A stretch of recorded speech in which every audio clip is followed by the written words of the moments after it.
মধ্যপ্রাচ্য জুড়ে নতুন করে বড় ধরনের সামরিক উত্তেজনা তৈরি হয়েছে। আয়াতুল্লাহ আলী খামেনি একটি বড় হামলায় নিহত হওয়ার পর ইরান প্রতিশোধমূলক অভিযান শুরু করেছে বলে জানিয়েছে দেশটির কর্তৃপক্ষ। খামেনির মৃত্যুর বিষয়টি নিশ্চিত করার পর ইরানের সামরিক বাহিনী Islamic revolution guard force (IRGC) ঘোষণা দেয় তারা ইতিহাসের সবচেয়ে ভয়াবহ সামরিক অভিযান চালাবে। এরপরই ইসরায়েল এবং যুক্তরাষ্ট্রের সামরিক স্থাপনাগুলোকে লক্ষ্য করে ক্ষেপণাস্ত্র ও ড্রোন হামলার খবর আসে।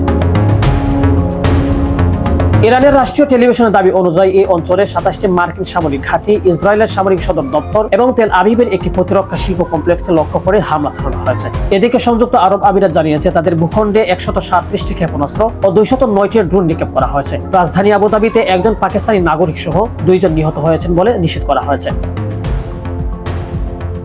দুবাইয়ের প্রত্যক্ষদর্শীরা জানান তারা বিকট বিস্ফোরণের শব্দ শুনেছেন এবং আকাশ জুড়ে ক্ষেপণাস্ত্রের সারি দেখেছেন। শহরের অন্যতম ল্যান্ডমার্ক ফার্ম জুবেইরা এলাকা থেকে ধোঁয়া ও আগুনের শিখা উঠতে দেখা গেছে বলে স্থানীয়রা জানিয়েছেন। বাহরাইনে অবস্থিত মার্কিন নৌবাহিনীর 5ম নৌবহরের সদর দপ্তর US নেভি 5th ফিল্ড কেন্দ্রে ক্ষেপণাস্ত্র হামলার খবর পাওয়া গেছে। বাহরাইনের স্বরাষ্ট্র মন্ত্রণালয় জানিয়েছে রাজধানীর কয়েকটি আবাসিক ভবন ক্ষতিগ্রস্ত হয়েছে। অন্যদিকে কাতার দাবি করছে তাদের আকাশসীমা প্রবেশের আগেই বেশ কয়েকটি ক্ষেপণাস্ত্র প্রতিহত করা হয়েছে। এদিকে সৌদি আরবের রাজধানী রিয়াদেও এই বিস্ফোরণের শব্দ শোনা গেছে।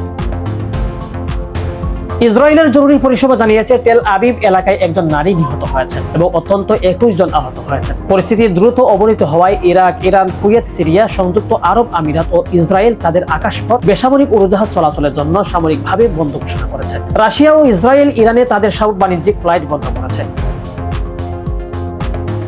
সবশেষে ইরান কৌশলগতভাবে গুরুত্বপূর্ণ হরমুজ প্রণালী বন্ধ করার পদক্ষেপ নিয়েছে বলে জানা গেছে। এই জলপথ দিয়ে বিশ্বব্যাপী তেল ও গ্যাসের বড় ধরনের একটি অংশ পরিবহন করা হতো। বর্তমান পরিস্থিতিতে পুরো মধ্যপ্রাচ্য জুড়ে নিরাপত্তা ও জ্বালানি সরবরাহ নিয়ে গভীর উদ্বেগ তৈরি হয়েছে। আন্তর্জাতিক মহল পরিস্থিতি নিবিড়ভাবে পর্যবেক্ষণ করছে। শেখ সাদি, BDS নিউজ।